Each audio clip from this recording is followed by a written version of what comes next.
Good morning बच्चों हम लोग पिछले हफ्ते हिंदी व्याकरण के अंतर्गत वर्ण विच्छेद नामक पाठ का अध्ययन किए थे। बच्चों आइए आज हम उस पाठ का रिवीजन करते हैं। तो बच्चों आइए देखते हैं वर्ण विच्छेद। आइए देखते हैं बच्चों वर्ण। तो वर्ण भाषा की सबसे छोटी इकाई को वर्ण कहते हैं। क्या कहते हैं बच्चों? यानी कि भाषा की सबसे छोटी इकाई को हम लोग वर्ण कहते हैं। अर्थात वह छोटी से छोटी ध्वनि जिसके और खंड यानी कि टुकड़े नहीं हो सकते उसे हम कहते हैं वर्ण। अर्थात बच्चों वह छोटी से छोटी ध्वनि जिसके और टुकड़े नहीं हो सकते हैं उसे हम कहते हैं वर्ण। तो बच्चों हमारे मुख से कुछ न कुछ ध्वनियाँ निकलती है और इसी ध्वनि को हम कहते हैं वर्ण। आप इस तरह से कह सकते हैं कि ध्वनि सबसे छोटी इकाई है भाषा की, उसके बाद है वर्ण, और ध्वनि का लिखित रूप ही हम वर्ण को उसे कहते हैं। यानी कि ध्वनि का जो लिखित रूप होता है उसे ही हम वर्ण कहते हैं। तो बच्चों जैसे देखिए वह छोटी छोटी इकाई यहाँ बात हो रही है। मैंने कहा ना कि अर्थात वह छोटी से छोटी ध्वनि जिसके और खंड या टुकड़े नहीं हो सकते हैं उसे हम कहते हैं वर्ण। जैसे देखिए आ ई उ री, यहाँ पे देखिए आ ई उ री, ये जो है सबसे छोटी इकाई यानी कि भाषा की सबसे छोटी इकाई है, इसलिए इसे हम कहेंगे वर्ण। इससे छोटा अब हम इस वर्ण को नहीं कर सकते। इसीलिए कहा था बच्चों कि वह छोटी से छोटी ध्वनि जिसके और टुकड़े नहीं हो सकते हैं उसे हम कहते हैं वर्ण। ठीक है, जैसे देखिए यहाँ पे आ ई उ री, इसको बच्चों हम ह्रस्व स्वर भी कह सकते हैं, लघु स्वर भी कह सकते हैं। यानी कि लघु मतलब छोटा, ह्रस्व मतलब भी छोटा होता है। और यहाँ पे देखिए ये सबसे अपने छोटे रूप में ही है। ठीक, और उसके साथ साथ जैसे मान लीजिए हम यहाँ पे ख लिख रहे हैं ना, तो इस तरह से भी ये भी देखिए भाषा की सबसे छोटी इकाई, इसको भी हम कहेंगे। यहाँ पे देखिए हलंत लगा है, यानी कि कभी भी हम इसका उच्चारण आधा ख नहीं कहेंगे, हलंत लगा है, यानी कि इससे छोटा हम इस वर्ण को नहीं कर सकते हैं। तो इस तरह से बच्चों की भाषा की सबसे छोटी इकाई अर्थात ध्वनि को हम जो है जिसके और टुकड़े नहीं कर सकते उसे हम कहते हैं वर्ण। ठीक है, आगे देखते हैं शब्द किसे कहते हैं। अब बच्चों आता है, अभी तक तो हम लोगों ने वर्ण पढ़ा कि वर्ण किसे कहते हैं, लेकिन अब हम देखते हैं कि शब्द किसे कहते हैं। तो वर्णों के सार्थक मेल को शब्द कहते हैं। वर्णों के सार्थक मेल बच्चों निरर्थक मेल नहीं, सार्थक यानी कि जिनका कोई अर्थ निकलता हो उसे हम कहते हैं सार्थक। निरर्थक यानी जिसका कोई अर्थ नहीं निकलता हो। तो यहाँ पर है कि वर्णों के सार्थक मेल को हम शब्द कहते हैं। अब यहाँ पे देखिए जैसे पुस्तक, कमल, हिमालय, ये सभी वर्ण जो है ये सभी शब्द जो है सार्थक वर्णों के मेल से ही बने हैं, इसलिए इनको हम कहते हैं शब्द। लेकिन अभी एक और मैं यहाँ पे एग्जांपल दे रही हूँ आप लोग को। देखिए जैसे यहाँ पे देखिए कमल लिखा है, तो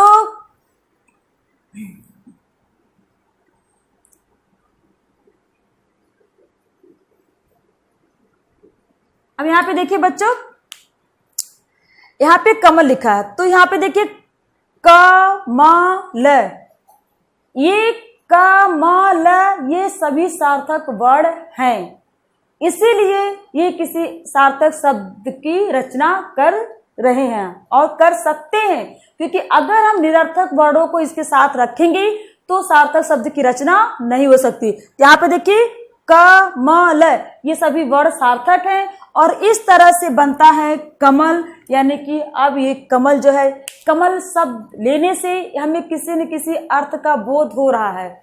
हमें कमल शब्द का अर्थ शब्द लेने से ये बोध हो रहा है कि हाँ कमल एक पुष्प का नाम है, ठीक है, जो तालाब में खिलता है। तो इस तरह से हमें कमल शब्द को बोलने पर उसका एक अर्थ पता चल रहा है, एक अर्थ का बोध हो रहा है, उसका ज्ञान हो रहा है, इसलिए कमल जो है एक सार्थक शब्द है।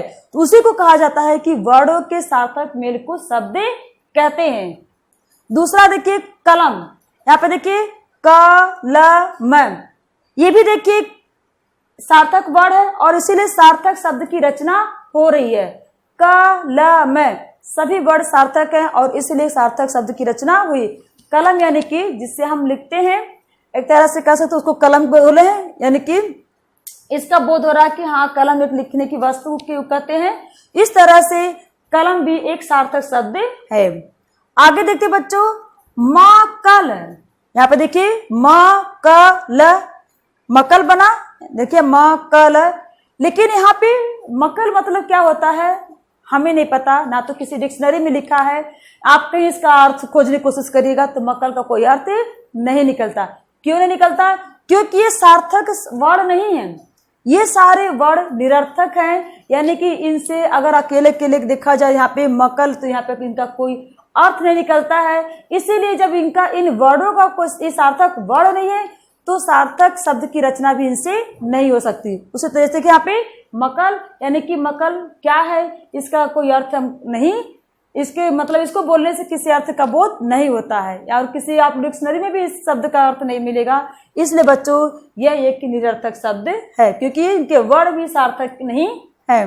दूसरा है लकम, ये भी उसी तरह से है, लकम, ये भी सारे वर्ड जो है सार्थक वर्ड नहीं है। तो इसीलिए कहा था बच्चों, शब्द उसे कहते हैं यानी कि जो वर्डों के सार्थक मेल को हम शब्द करते हैं। सार्थक वर्ड ही होने चाहिए, तभी वो मिल करके किसी सार्थक शब्द की रचना करेंगे। आइए आगे देखते बच्चों, वर्ण विच्छेद। वर्ण विच्छेद किसे कहते हैं? आइए देखते हैं कि जब हम किसी शब्द के वर्णों को अलग अलग लिखते हैं तो उससे ही हम वर्ण विच्छेद कहते हैं। अभी तो मैंने आप लोगों को बताया बच्चों कि शब्द किसे कहते हैं, यानी कि वर्णों के सार्थक मेल को क्या कहते हैं? शब्द। लेकिन जब उन्हीं शब्दों के वर्णों को हम अलग अलग करके लिखते हैं तो उसे ही हम कहते हैं वर्ण विच्छेद।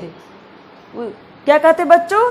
यानी कि जब किसी शब्द के वर्णों को हम अलग अलग करके लिखते हैं तो उसे ही हम कहते हैं वर्ण विच्छेद।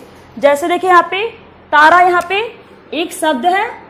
अब इस तारा शब्द के सभी वर्णों को मैंने यहाँ पे अलग किया है। कैसे? यहाँ पे त पराग मंत्र ता, र पराग मंत्र आ, तो इस तरह से त जमा आ जमा र जमा आ, तो इस तरह से इस तारा शब्द के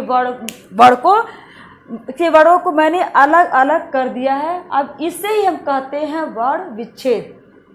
ये बात पुनः मैं बोल रही बच्चों, यानी कि शब्द के वर्णों को अलग अलग करके लिखना ही वर्ण विच्छेद कहता है। यानी कि उस शब्द के वर्णों को सबसे छोटे रूप में लाना, उस शब्द के वर्ण को सबसे छोटे रूप में दिखाना ही वर्ण विच्छेद कहलाता है। आइए देखिए यहाँ बच्चों, यहाँ मैंने कुछ शब्द दिए हैं, यहाँ पे लिखे मैंने। जैसे देखिए उपर्युक्त, तो उपर्युक्त का वर्ण विच्छेद हम कैसे करेंगे? देखिए उ जमा प जमा अ जमा र जमा य जमा उ जमा क जमा त जमा अ, तो इस तरह से ये उपर्युक्त का वर्ण विच्छेद है। यानी कि उपर्युक्त शब्द के जितने भी वर्णों को मैंने अलग किया है वह किसी भी उस शब्द का सबसे लघु रूप है। अब यहाँ पे ध्यान दीजिए, यहाँ पे स्वर है, यहाँ पे व्यंजन। उ एक स्वर है, प जो है एक व्यंजन। हम स्वर के नीचे कोई हलंत चिन्ह, जिस तरह का जो हलंत चिन्ह हम स्वर के नीचे नहीं लगाए हैं। क्यों नहीं लगाए बच्चों? क्योंकि स्वर जो है उसके उच्चारण में किसी अन्य वर्ण की सहायता लेनी नहीं पड़ती है और वो अपने आप में सबसे लघु रूप है। इसीलिए हलंत का प्रयोग हम कब करते हैं? हलंत का प्रयोग हम तब करते हैं जब किसी भी वर्ण को हमें आधे रूप में दिखाना होता है, यानी किसी वर्ण को हमें स्वर रहित दिखाना होता है, तब हम हलंत का प्रयोग करते हैं। लेकिन ये ऑलरेडी ये तो स्वर है, इसमें हमें जरूरत नहीं है इसमें हलंत लगाने की, इसलिए हम इसमें नहीं लगेगा। लेकिन प जो है, प एक व्यंजन शब्द वर्ण है और इस प में यहाँ पे देखिए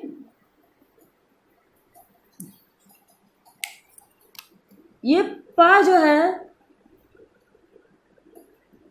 ये किसी न किसी इसमें जो है आ जो है लगा हुआ है, इसीलिए बना प, ठीक है। लेकिन हम यहाँ पे हमने कहा कि हम इस शब्द के सभी वर्णों के लघु रूप में हमको दिखाना है, इसीलिए उस लघु रूप में दिखाने के लिए हमें इस प में जो है हलंत लगाना पड़ेगा। अब यहाँ पे देखिए, तो इस तरह से हम जो है हर शब्द, हर व्यंजन में हम उस व्यंजन को स्वर रहित दिखाने के लिए हम हलंत का प्रयोग करेंगे। जैसे देखिए यहाँ पे प है, फिर यहाँ पे आ स्वर आ गया तो इसमें हलंत नहीं लगेगा, फिर र आ गया तो इसमें भी हलंत लगा है, फिर यह आ गया इसमें भी हलंत लगेगा, और उ फिर ये स्वर है बच्चों तो यहाँ पे हलंत लगाने की कोई जरूरत नहीं है।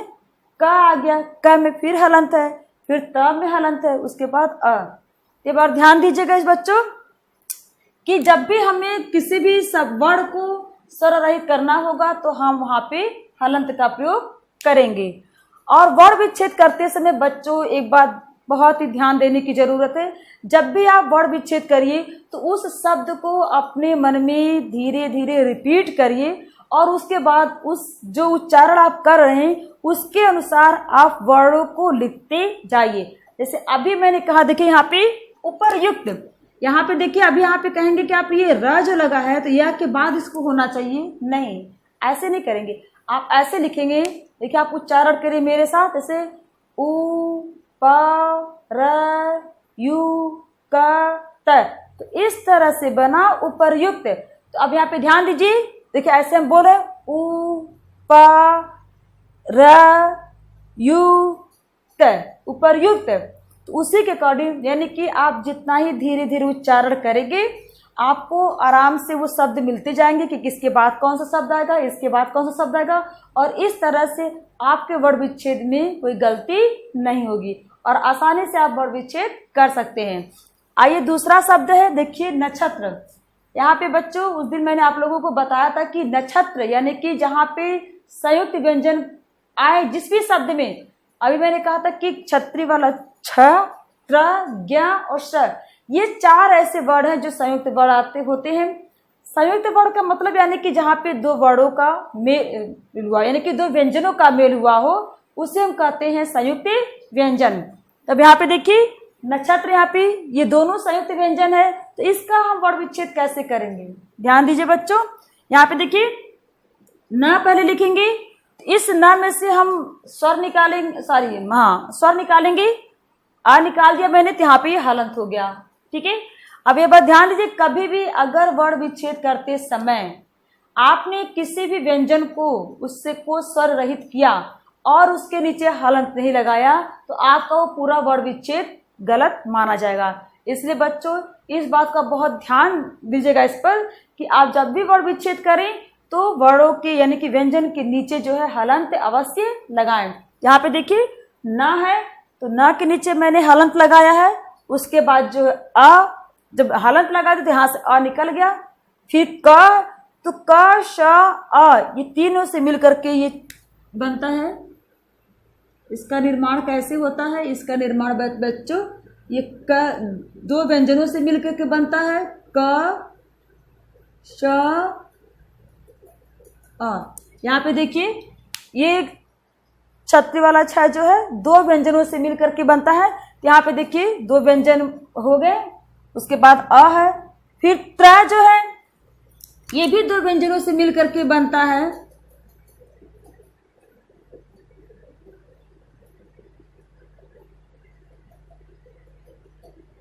ये भी दो व्यंजनों से मिल करके बनता है त्र। यहाँ पर देखिए त र अ, इस तरह से ये इसका सही रूप वर्ण विच्छेद करने का है। बहुत सारे बच्चे ऐसे कर देते हैं कि यहाँ पे ऐसे न करके ये इसको वर्ण विच्छेद नहीं करते हैं, डायरेक्ट छ लिख देंगे, ऐसे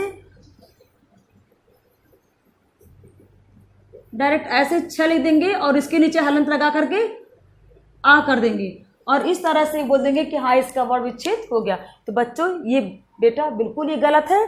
आप जब भी किसी भी संयुक्त व्यंजन का आप वर्ण विच्छेद वाले करेंगे, किसी भी संयुक्त व्यंजन से युक्त शब्द का अगर वर्ण विच्छेद आप करेंगे तो आप इसको जरूर ध्यान दीजिएगा कि उस संयुक्त व्यंजन को भी हम अलग करेंगे, तभी आपका वर्ण विच्छेद सही माना जाएगा, ठीक है।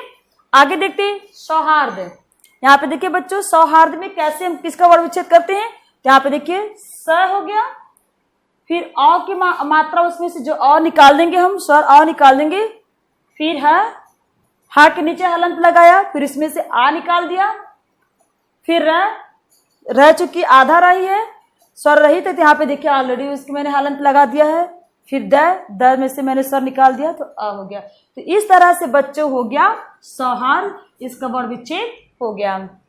आगे देखते बच्चों, लिपियां, यानी कि जब किसी भी शब्द में चंद्र बिंदु का प्रयोग हुआ हो तो उसका संधि विच्छेद हम लोग कैसे करेंगे। ध्यान दीजिए, यहाँ पे देखिए ल, फिर इसके बाद ल में से मैंने यहाँ पे स्वर निकाल दिया, छोटी की मात्रा को निकाल दिया। तो यहाँ पे देखिए स्वर निकालने पे देखिए ई आ गया, ली, फिर पा, फिर इसमें से मैंने ई की मात्रा निकाल दिया, ई निकल गया, फिर यह, यहाँ पर यह है, और यह से मैंने आ निकाल दिया।